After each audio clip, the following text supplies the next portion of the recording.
ఆ తర్వాత మీకు చెప్పాను కదా! వేరే ఒక బాయ్ ఫ్రెండ్ అతను వచ్చేసి ఇంకా అతను ఎట్లా అంటే ఒకసారి లవ్‌లో పడిన తర్వాత వాళ్ళు గడ్డి తినమంటే కూడా తినాలి. ఎందుకంటే ఒక్కసారి అతను కనిపిస్తే చాలు. లైఫ్‌లో ఇంకేమొద్దు. దానికోసం అతను ఎలా అంటే నువ్వు వేరే వాళ్ళతో పండుకుని నాకు ఆ వీడియోస్ పెడితేనే నేనొచ్చి నీకు కలుస్తానని. ఇప్పుడు ఏ అమ్మాయితోనా, ఏ అబ్బాయి అయినా ఇంట్రెస్ట్ ఉంటాడు గోకాలి, బెడ్‌రూమ్‌లోకెళ్ళాలి అని. కానీ మనిద్దరం వీడియో చేద్దాము, అది నేను ఆ అబ్బాయికి పంపిస్తా అంటే ఎవరొస్తారు? అట్లా ఎవరు రారు కదా! అలా నేను చాలా చాలా స్ట్రగుల్ అయ్యాను. అలాగా కొన్ని వీడియోస్ వచ్చాయి. అంటే నా ప్రేమ మంచిదే. కానీ అతను అలాగా చేశాడు. అంటే నేననే కాదు, ఈ ప్రపంచంలో అది అమ్మాయి కావచ్చు, అబ్బాయి కావచ్చు. ఇన్ని రోజులు మనం ఒకళ్ళతో లవ్‌లో ఉన్నాం. అదంతా అబద్ధం. రియాలిటీ ఏంటంటే ఆ పర్సనో, ఆ అమ్మాయో దే ఆర్ నాట్ గుడ్. వాళ్ళు మనల్ని యూజ్ అండ్ త్రో చేసుకుంటున్నారు. ఈ క్షణం నుంచి మనం వాళ్ళని వదిలేయాలి. మన లైఫ్ మనం బతకాలి. లేదా వేరే వేరే మళ్ళా కొత్త బాయ్ ఫ్రెండ్, గర్ల్ ఫ్రెండ్ వస్తారు అనంటే అది నిజమే అయినా మనం దాన్ని యాక్సెప్ట్ చేయలేము. ఆహ్, కొద్దిగా టైం తీసుకున్నా, మన ముందే వాళ్ళు వేరే వాళ్ళతో తిరుగుతున్నా, ఏం చేసినా గూడా మన మనసులో ఎట్లుంటదంటే, ఒకప్పుడు నాతో ఉన్నప్పుడు ఇది కాదు కదా! అదే నిజం కదా!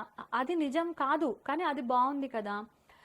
ఇప్పుడు ఎలా ఇలా చేంజ్ అవ్వాలి? ఇంకా అంతకన్నా అందమైన వాళ్ళుంటారు, డబ్బున్న వాళ్ళు అన్నీ ఉంటారు. కాపోతే మన మనసు ఎట్లా అంటే, వాళ్ళే నాకు కావాలి అన్నట్టు ఒక దగ్గర మనం స్ట్రక్ అయిపోతాం.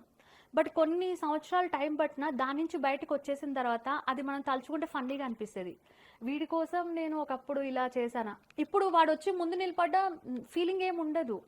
కానీ అదే పర్సన్ కోసం ఒకప్పుడు ఎంత స్ట్రగుల్ అయ్యాను అనేది నాకు తెలుసు. ఎందుకంటే నా లైఫ్‌లో అలా కూడా జరిగింది.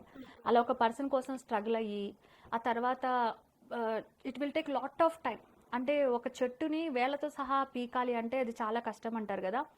అదంతా బయటికి రావడానికి అంటే ఆ తిరిగిన ప్లేసెస్ కావచ్చు, లేదంటే గనక ఎవ్రీథింగ్ ప్రతి ఒక్కటి.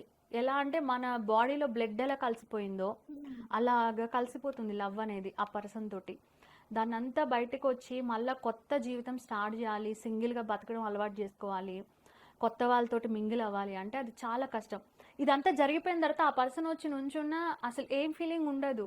సరే నాకు పనుంది బాయ్ అని నేను చెప్పి వెళ్ళిపోయే అలా కూడా నేను చేశాను. అప్పుడు నేను ఆలోచించా, ఇప్పుడు ఇంత సింపుల్‌గా ఆ అబ్బాయి ఉంటే కూడా నాకు వేరే పనుందని వెళ్ళిపోతున్నా.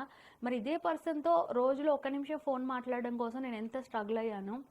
అంటే వాళ్ళు లేకపోయినా వాళ్ళ ఊహల్లో ఉండడం, వాళ్ళని తలుచుకోవడము. అలా అంటే అందరికీ అలాగే ఉండొచ్చు. నాకైతే సిన్సియర్ లవ్ ఉంటదనమాట. అందుకే నాకు భయం. లవ్‌లో పడాలంటే నాకు చాలా భయం. పడితే లేవడం ఉండదు.